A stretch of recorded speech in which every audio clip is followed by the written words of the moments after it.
yeah, we're going to be talking about some new tools that we've invented, the contexts in which we're trial running them, and how we've had the communities have their creativity become a major part of the design of these tools.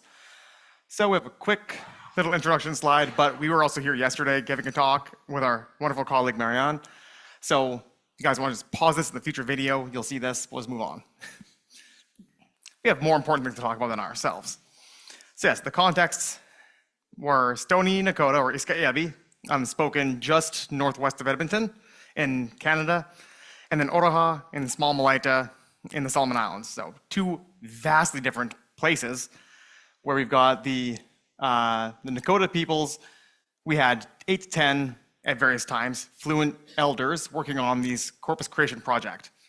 So they were 60 to 75 years old, with both mix of genders, mix of different dialects or clownalects or idiolects or any number of different ways of speaking.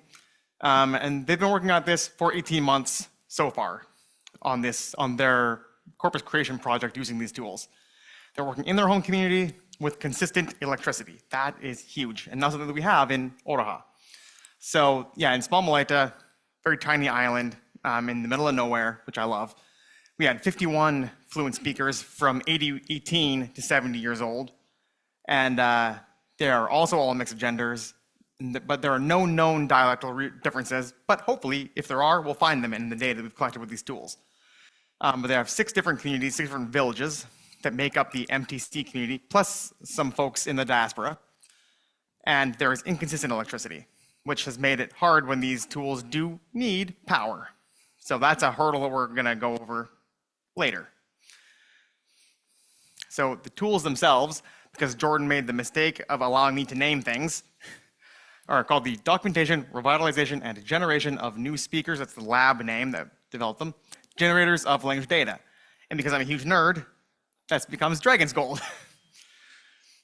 But what they are, so far, 4 tools. A sentence interpreter, a photo narrator, a photo discusser, and a storyteller. So very basic, nothing new for people who've been doing documentation for a long time, but different ways of doing them, or easier ways. I'll let Jordan explain some more of them.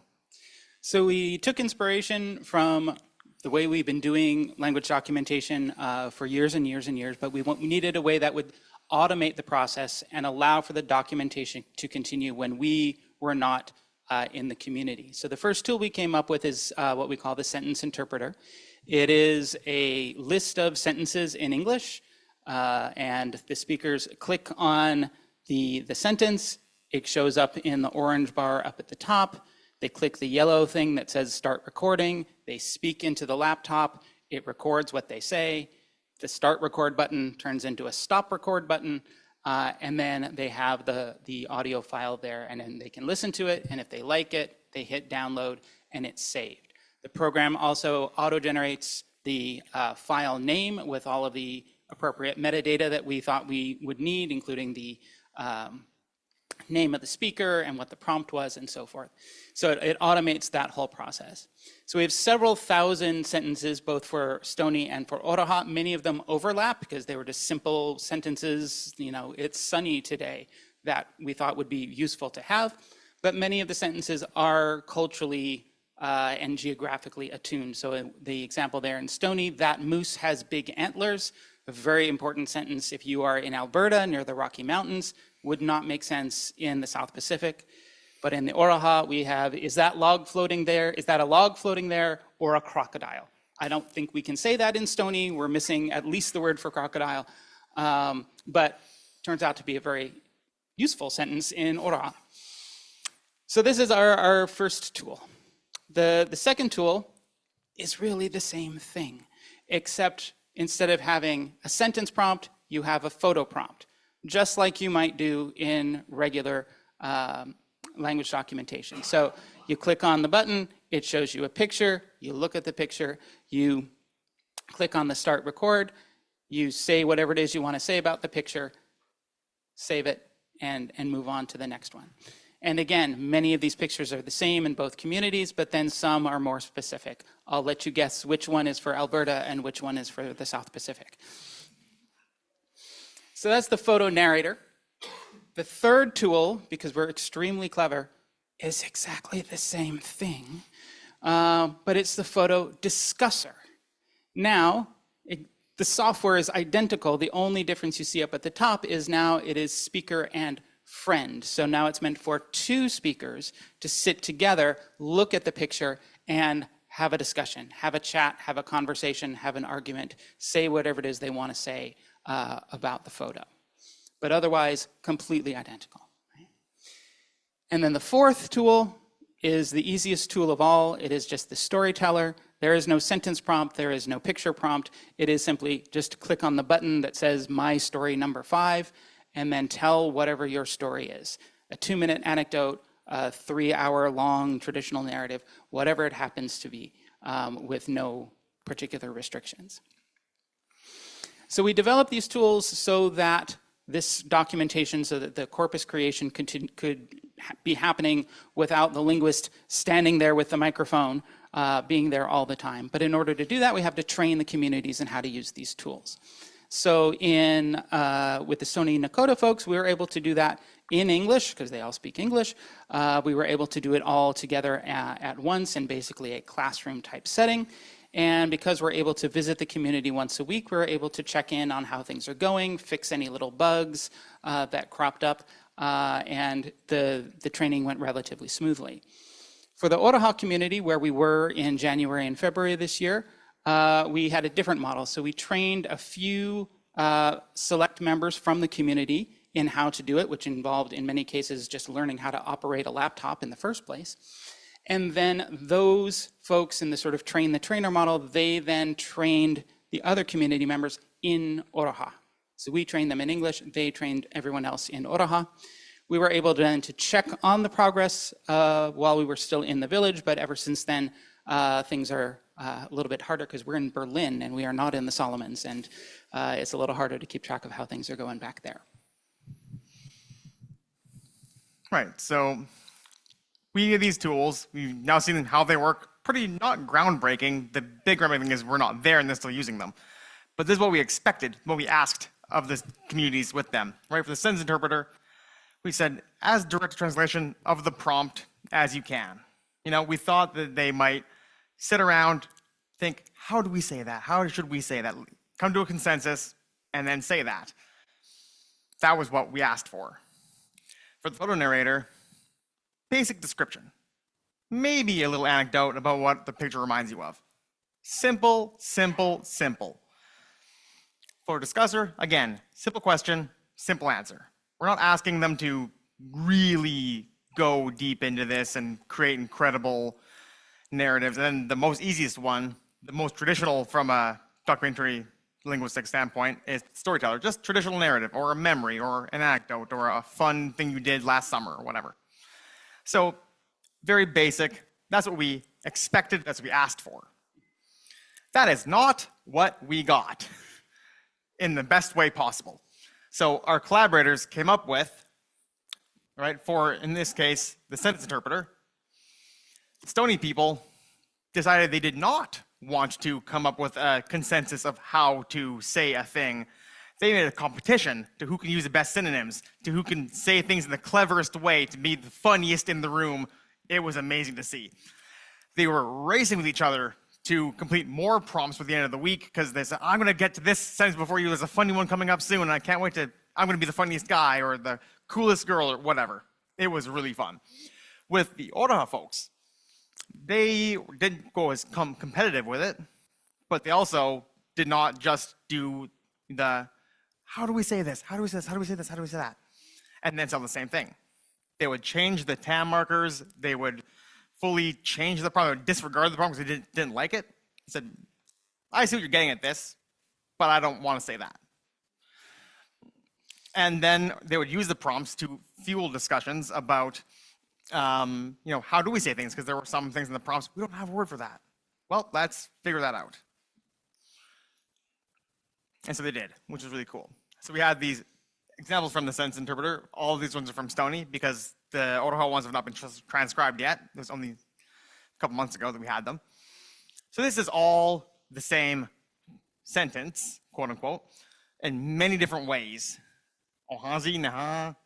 Naha, Ohazid, Naha, Ohazihad, so on and so forth. Just all these incredible different ways of saying it. But it all just means it's cloudy. Or how many stars do you see? Right?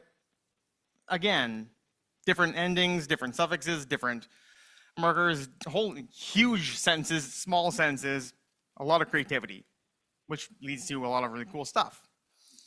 So that's what we got for the sentence interpreter.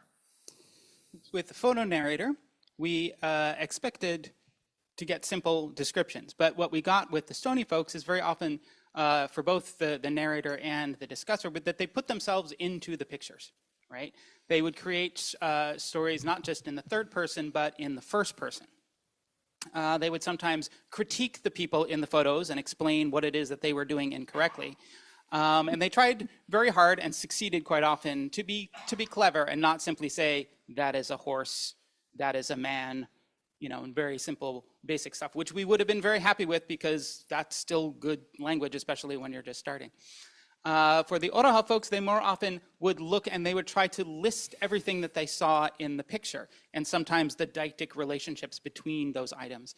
And then they would ask each other what something might be called in their language, but they would have that meta-linguistic discussion while the recorder was going, which was awesome, and we're very excited to go in and see more of that data.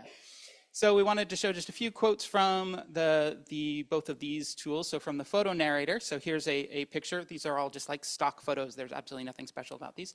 But here you can see, yes, maybe not what you all would have said when you looked at this picture, but that is what our friend Henry came up with. So now we know how to say that in Stony. These are obviously the English translations. They're English translations of what they said. They're very clever, Yes. and very funny. Okay. And just had a lot of fun doing it. That was one of the most enjoyable aspects of this project, was them having fun doing it. Fun with it, because we were worried that maybe this wouldn't be the most fun activity. And so you see the cultural attitudes that come through it. We didn't even have to do, I mean, we're not even anthropologists, and it just happens. It's the power of the photos. And then, yeah, lots of commentary, lots of well-earned commentary on what white people are doing. So like I said, for the discusser, they've got pairs of things. So, yeah. You want to know why you're brushing the dog. It's not me. It's a white person. I would never brush a dog's teeth. You know, they would have other silly little, joking conversations. Is that your wife? I wouldn't let my wife dress like that. Or I think this one might be my favorite one. She's, any of us might say, oh, does she need a cup of tea, or is she cold? Nope, she's going to the bingo. Yes. Very culturally relevant stuff. Right. So the pros and cons of the creativity. Well, there's tremendous benefits. It's just fun watching them do this. So that's a benefit. But it leads to much greater variety in the corpora. We got tons of vocabulary, tons of sentence structures that we never imagined that we would have gotten and didn't have to ask for directly. We, in many cases, got more naturalistic speech, even though we were starting with prompts that may, in some cases, not have always given us the most naturalistic speech, but I think in many cases we did get that. We got a huge number of synonyms. We got different types of genres from within one tool, and most importantly for us, our teams really enjoyed this. They laughed, they had fun with it, and they were enjoying doing the language work. Now, drawbacks, well, yeah, anytime you've got variety and creativity, well, that makes more work on the back end. So those 11 different ways of saying it's cloudy today, we need to get all of those back translated into English to find out what is the subtle semantic differences you're getting at, or is it just a dialect difference? So there's more work to do, but that's kind of what we signed up for when we wanted to do language documentation. So, it's a drawback, but it's not a bad thing. And it's only a drawback for us, not for our collaborators. Yeah, exactly. And then lastly, just to conclude here, we think that blending the sort of EDIC documentation traditions with the EMIC community creativity, it brings more engagement with the language community, gets them more excited about doing this work, which can sometimes be a little dry. I mean, not for any of us, but other people when they do it, it makes me it's not as much fun. This can lead to a greater deal of freedom and creativity, which results in a richer and more varied corpus.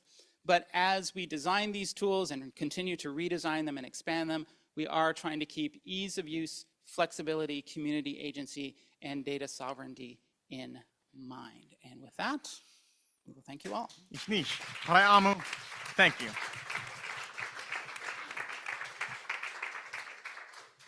Thank you for this very informative and entertaining talk. Are there any questions? We have a few minutes. Yeah, I wanted to ask in particular about the second two tools, the photo discusser and the storyteller one, because I wanted to ask about how you guys are creating the metadata for these because I'm assuming this is something that you do at the end, this is something your team was doing, because it looked like in the interface for the discusser, it just indicated like X user and friend. So then obviously there's somebody there who we have a friend role.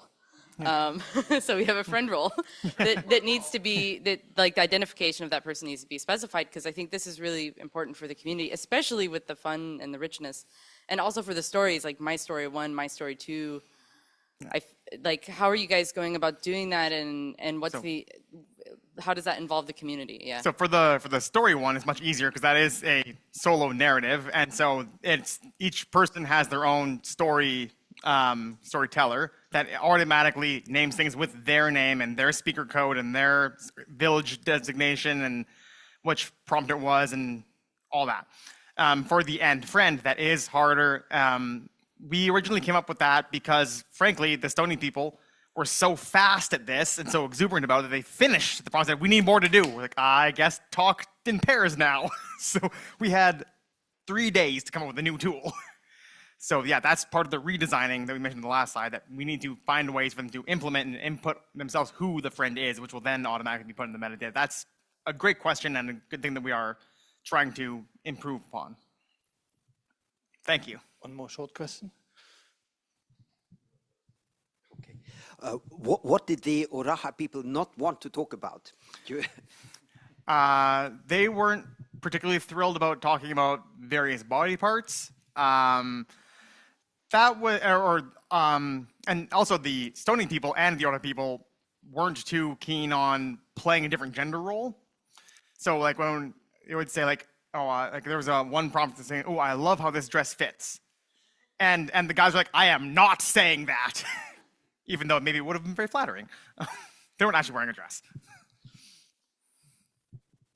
One short one. I take it that the pictures were ones you chose yourselves at the beginning. Once it's been run through once, how easy is it for community members to make their own selections so they take it more in the directions that the community finds interesting? An excellent question. And it is very simple to do. That there were 1,000 pictures, so we didn't expect them to go through them that quickly. The Stony folks did. The Oroha, not so much. They're still working on it. But it is very simple to, if you just get a bunch of pictures, it would take probably about 10 minutes. The problem is for the communities, teaching them how to code them into the thing. So that's another thing that we're working on with the next iteration of these tools, is to have easier like GUI interface to like drag and drop pictures that will automatically assign them to any kind of metadata, and then just have them appear. And we did start just taking pictures around the village in the Solomons, and one of them came up to us and gave them their laptop and said, take all the pictures on this and put them into the prompts. So we did. Stony folks are collecting a bunch of old pictures and doing the same thing, and we're going to then give them these tools again with their own pictures that they've chosen. We'll have to move on in the interest of time, so let's thank Darren and Jordan again. Thank you very much.